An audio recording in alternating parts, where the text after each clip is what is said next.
디베이트에 오신 것을 환영합니다. 이제 온라인 게임이나 소셜미디어, 각종 커뮤니티 활동이 우리 삶에서 너무나 당연한 일부가 되었죠. 그러면서 가상 공간에서의 나, 그러니까 나의 온라인 정체성이 현실의 나만큼이나 어쩌면 그 이상으로 중요해졌습니다.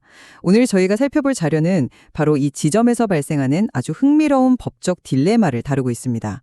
핵심 질문은 이겁니다. 우리가 게임이나 커뮤니티에서 쓰는 인터넷 아이디, 이 아이디를 현실의 사람처럼 명예의 주체로 인정하고 법적으로 보호해야 할까요? 네, 아주 중요하고 또 시의적절한 질문이죠. 이 문제를 두고 사실 법조계에서도 의견이 정말 팽팽하게 맞서고 있습니다. 맞습니다. 그래서 오늘 저희는 이 논점에 대해 서로 다른 두 가지 관점을 좀 깊이 있게 파고들어 보려고 합니다. 저는 인터넷 아이디 역시 개인 정체성의 중요한 일부이기 때문에 그 명예가 법적으로 보호받아야 한다는 입장을 이야기해 보겠습니다. 반면에 저는 생각이 좀 다릅니다. 인터넷 아이디는 결국 사용자와 동일시할 수 없는 가상의 장치에 불과하다고 생각해요. 그래서 법적인 명예의 주체가 될 자격을 부여할 수는 없다는 입장에서 말씀드려 보겠습니다. 좋습니다. 그럼 제 입장부터 좀 더 자세히 설명을 드려보겠습니다. 우리는 흔히 나라는 정체성을 그냥 단 하나의 고정된 실체라고 생각하기 쉽지만 사실 그렇지 않죠. 오늘 다루는 자료에서도 지적하듯이 자기 정체성은 이론적 고정적인 것이 아니라 현실 세계와 가상 공간에 걸쳐 존재하고 상호작용하는 복합적인 것입니다.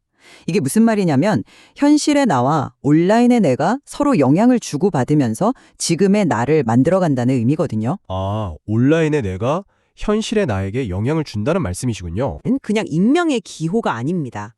어떤 사람에게는 10년 넘게 키워온 게임 캐릭터의 이름일 수 있고 또 다른 사람에게는 전문 지식을 공유하는 커뮤니티에서 쌓아 올린 신뢰의 상징일 수도 있죠.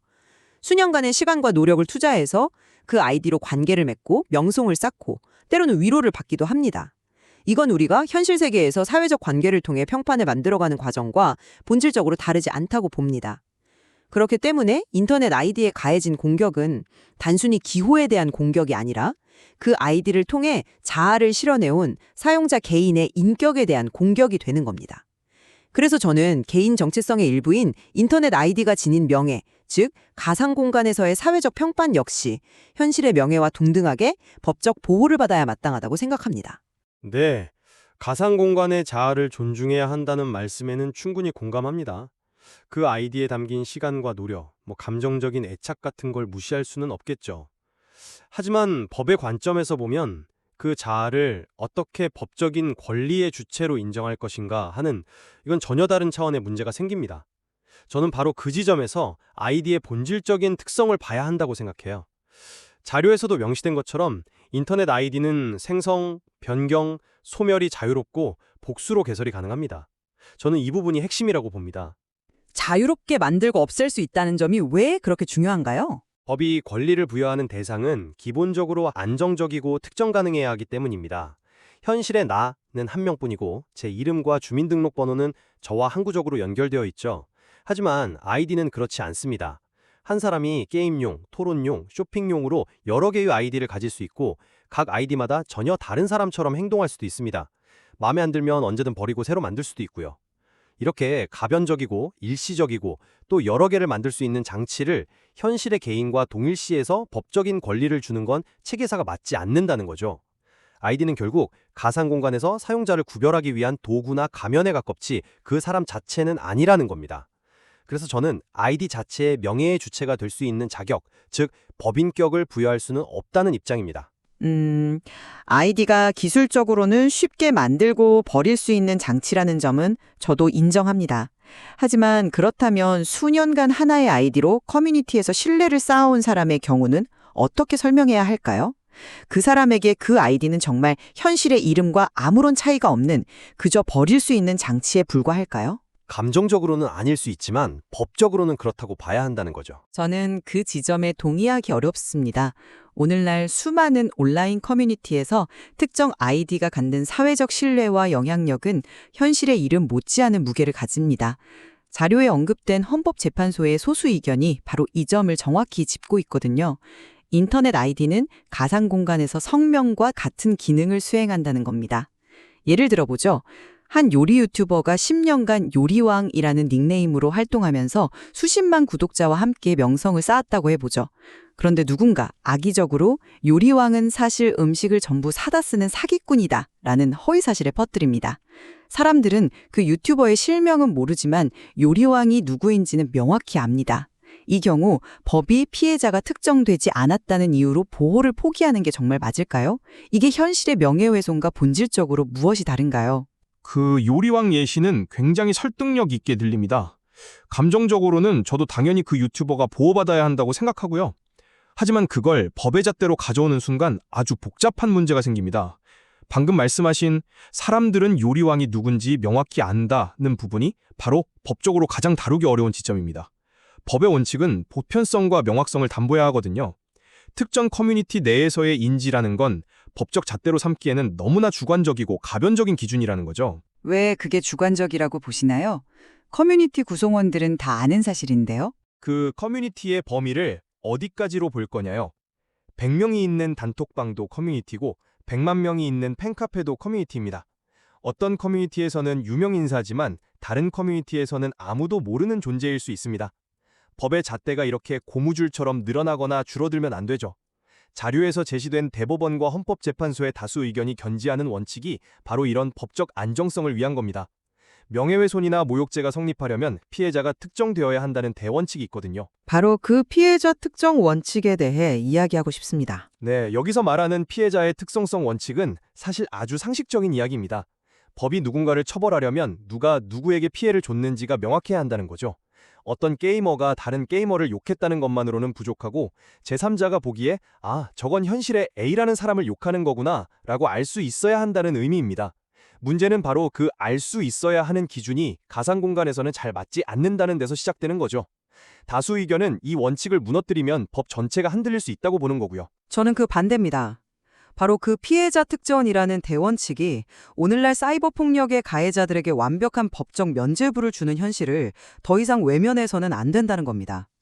아이디 뒤에 숨어서 한 개인의 온라인 인격을 무참히 파괴하고도 실명을 거론하지 않았다거나 현실의 누구인지 제3자가 알 수 없다는 이유로 너무나 쉽게 법적 책임을 피하는 상황이 비일비재하게 발생하고 있습니다.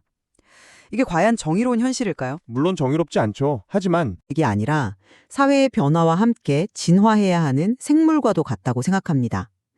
가상공간에서의 활동이 현실만큼 어쩌면 그 이상으로 중요해진 지금 온라인상의 인격과 평판을 보호하는 것은 더 이상 미룰 수 없는 과제입니다. 법이 현실의 변화를 따라가지 못하고 과거의 잣대에만 머무른다면 결국 새로운 형태의 범죄로부터 시민을 보호하지 못하게 되는 것 아닐까요?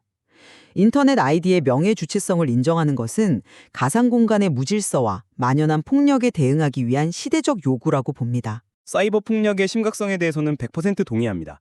그 폐해는 막대하고 반드시 근절되어야 합니다. 하지만 저는 그 해결책으로 잘못된 처방을 내놓으면 병이 더 깊어질 수 있다고 생각해요. 아이디의 명예 주체성을 인정하는 것은 그 선한 의도와는 달리 표현의 자유를 위축시키고 훨씬 더 복잡한 법적 논란을 야기할 수 있는 위험한 접근일 수 있습니다. 어떤 점에서 그렇게 보시나요? 또 다른 예를 들어보겠습니다. 한 사람이 A라는 아이디로는 아주 점잖은 시사토론 커뮤니티에서 활동하며 좋은 평판을 쌓고 B라는 아이디로는 익명 커뮤니티에서 굉장히 공격적이고 비판적인 발언을 한다고 해보죠. 그런데 누군가 B 아이디의 활동을 문제 삼아 그를 비난했습니다. 이때 B 아이디에 대한 비난이 A 아이디의 명예까지 훼손한 게 될 수 있을까요? 이 사람의 온라인 명예는 대체 어느 쪽을 기준으로 삼아야 하죠? A와 B가 동일인이라는 걸 아는 소수와 모르는 다수 사이에서 법은 어떤 판단을 내려야 할까요? 이런 문제들이 꼬리에 꼬리를 물고 끝없는 혼란을 날 겁니다. 그건 충분히 고민해 볼 만한 지적이네요. 그렇죠. 그래서 저는 근본적인 해결책이 아이디에 섣불리 법인격을 부여하는 것이 아니라고 봅니다. 그보다는 현행법의 테두리 안에서, 즉 피해자 특정성이라는 대원칙은 유지하면서 익명성을 악용한 범죄자를 추적하고 처벌하는 시스템을 기술적으로 또 제도적으로 강화하는 것이 더 현실적인 해결책이라고 생각합니다. IP 추적 기술을 고도화하고 해외 서버에 대한 공조를 강화하는 식으로요. 아이디는 단지 개인을 구별하는 장치라는 법적 명확성을 유지하는 것이 장기적으로 법체계의 안정성을 위해 더 합리적인 길이라는 겁니다. 감정적인 대응이 아니라 원칙에 입각한 신중한 접근이 필요한 거죠. 오늘 논의를 통해 분명해진 것은 디지털 시대의 정체성이 더 이상 현실 세계에만 국한되지 않는다는 점인 것 같습니다. 가상 공간에서 형성된 자아 역시 한 인간의 소중한 인격의 일부이며 이를 무분별하게 공격하는 행위는 피해자에게 실질적인 고통을 낳습니다. 저는 법이 현실의 변화를 따라가지 못하고 과거의 잣대에만 머무른다면 결국 새로운 형태의 범죄로부터 시민을 보호하지 못하게 될 것이라는 우려를 떨칠 수 없습니다. 따라서 법이 현실을 따라잡아 인터넷 아이디가 갖는 사회적 명예를 인정하고 보호하는 방향으로 적극적으로 나아가야 한다고 다시 한번 강조하고 싶습니다. 사이버 공간에서의 책임 있는 행동이 중요하다는 점, 그리고 그 공간에서 벌어지는 폭력으로 인해 많은 이들이 고통받고 있다는 현실에는 전적으로 동의합니다. 하지만 법은 일부의 감정이나 특정 현상이 아닌 명확하고 보편적인 원칙에 기반해야 합니다. 인터넷 아이디는 본질적으로 사용자와 분리될 수 있는 가변적인 장치이며 여기에 섣불리 법인격을 부여하는 것은 법체계의 근간을 흔들 수 있는 위험한 발상일 수 있습니다. 자료에서 확인했듯이 헌법재판소 다수의 의견이 지적한 것처럼 피해자의 특정성이라는 대원칙을 유지하는 것이 법적 안정성을 위해 필수적입니다. 보호의 필요성에는 공감하지만 그 방법론에 있어서는 더욱 신중해야 한다는 점을 말씀드리고 싶습니다. 가상 공간에서의 정체성을 어떻게 규정하고 보호할 것인가의 문제는 기술의 발전이 우리에게 던진 근본적인 질문입니다. 오늘 저희는 자료에 나타난 두 가지 대립하는 법적 해석을 통해 이 문제의 복잡성을 탐색해 보았습니다. 한 개인의 온라인 인격을 보호해야 한다는 시대적 당위와 법은 명확하고 안정적이어야 한다는 피해자 특정성의 대원칙 사이의 팽팽한 긴장관계. 이 딜레마는 앞으로도 계속해서 우리 사회가 함께 고민하고 답을 찾아가야 할 중요한 과제로 남을 것 같습니다. 더 디베이트, 오늘 순서는 여기까지입니다. 오늘 저희가 함께 들여다볼 자료들, 와, 이게 정말 흥미롭습니다.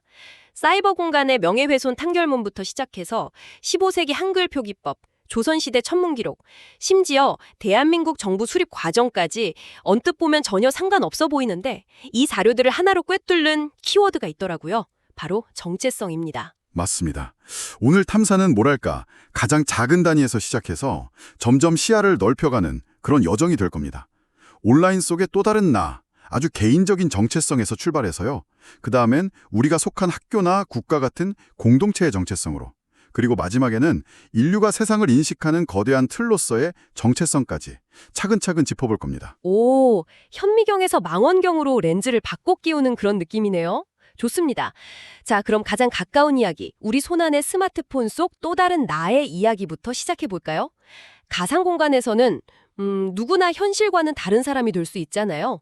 익명이라는 가면 뒤에서 평소보다 훨씬 솔직해지기도 하고 아예 새로운 페르소나를 만들어서 활동하기도 하고요. 네, 그렇죠. 자료에서는 이걸 심층 연기와 표면 연기라는 개념으로 설명하던데 가상 공간에서는 이런 자기 표현이 훨씬 자유롭고 활발해진다고 하더군요. 바로 그 지점에서 아주 현실적인 문제가 생깁니다.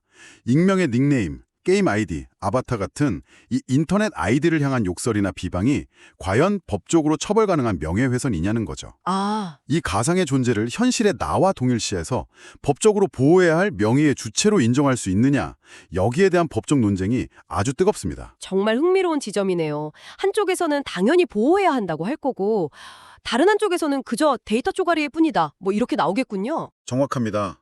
한쪽에서는 인터넷 아이디는 현실 자아와 연결된 내 정체성의 일부다, 이렇게 주장하고요. 특히 요즘처럼 온라인 활동이 현실의 삶과 깊숙이 연결된 시대에는 더더욱 그렇다는 거죠. 그렇죠. 반면에 다른 쪽에서는 아이디는 언제든 만들고 바꿀 수 있는 가상의 구별 장치일 뿐 현실의 사람과 동일시할 수 없다, 이렇게 강하게 맞섭니다. 그런데 잠깐만요. 그럼 우리나라 최고 사법기관인 대법원과 헌법재판소의 의견이 이 문제에 대해 서로 달랐다는 건가요? 아니, 같은 사안을 두고 두 기관의 판단이 갈렸다는 점이 정말 놀라운데요. 왜 그런 차이가 생긴 거죠? 아주 예리한 질문입니다. 바로 그게 이 논쟁의 핵심이거든요. 대법원은 비교적 일관된 입장을 보여왔어요. 뭐냐면 실명을 쓰지 않았더라도 글의 내용이나 주변 정황을 종합해 볼 때 제3자가 이 아이디가 현실의 아무개를 지칭하는 거구나 라고 알아볼 수 있다면 명예훼손이 성립한다는 겁니다. 이걸 법적으로 피해자 특정성이라고 하죠. 그러니까 제 친구가 제 게임 아이디를 욕하는 글을 보고 이거 욕하는 거잖아 라고 알아챌 수 있으면 그럼 죄가 된다는 거군요. 그렇습니다. 그런데 헌법재판소의 다수 의견은 조금 더 엄격했습니다. 제3자가 그 아이디의 주인이 누구인지 알 수 없는 경우, 그러니까 특정성이 충족되지 않으면 가해자를 처벌하기 어렵다고 본 거죠. 피해자가 누구인지 명확하지 않은데 국가가 형벌권을 행사할 수는 없다는 그런 논리입니다. 그렇군요. 물론 헌재 내에서도 소수 의견은 있었습니다. 가상 공간에서 아이디는 현실의 이름과 똑같은 역할을 한다. 그러니 제3자가 알아보는지와 상관없이 그 자체로 보호받아야 한다. 이런 강력한 반론이었죠. 듣고 보니 양쪽 다 일리가 있네요. 하지만 요즘 시대 분위기를 생각하면 저는 헌재의 소수 의견 쪽에 더 마음이 가는 것 같아요. 어떤 사람에게는 현실의 평판보다 온라인 커뮤니티나 게임 속에서의 평판이 더 중요할 수도 있는데 법이 아직 그 속도를 못 따라가는 느낌도 들고요. 바로 그 지점에서 우리가 생각해 볼 문제가 나옵니다. 자료에서 언급된 사유의 외주화라는 개념인데요. 이렇게 온라인에서의 정체성이 중요해지면서 우리는 과연 스스로 생각해서 나를 만들어가고 있을까요?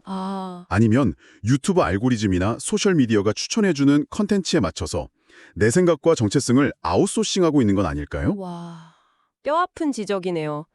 내가 좋아하는 거라고 생각했는데 사실은 알고리즘이 좋아하도록 만든 것일 수도 있다. 이 말이잖아요. 지금 듣고 계신 분들도 한번 생각해 보시면 좋겠어요. 여러분이 온라인에서 쓰는 그 아이디, 누군가 그걸 공격했을 때 그게 나에 대한 공격이라고 느끼시나요? 아니면 그냥 문자의 나열일 뿐이라고 생각하시나요?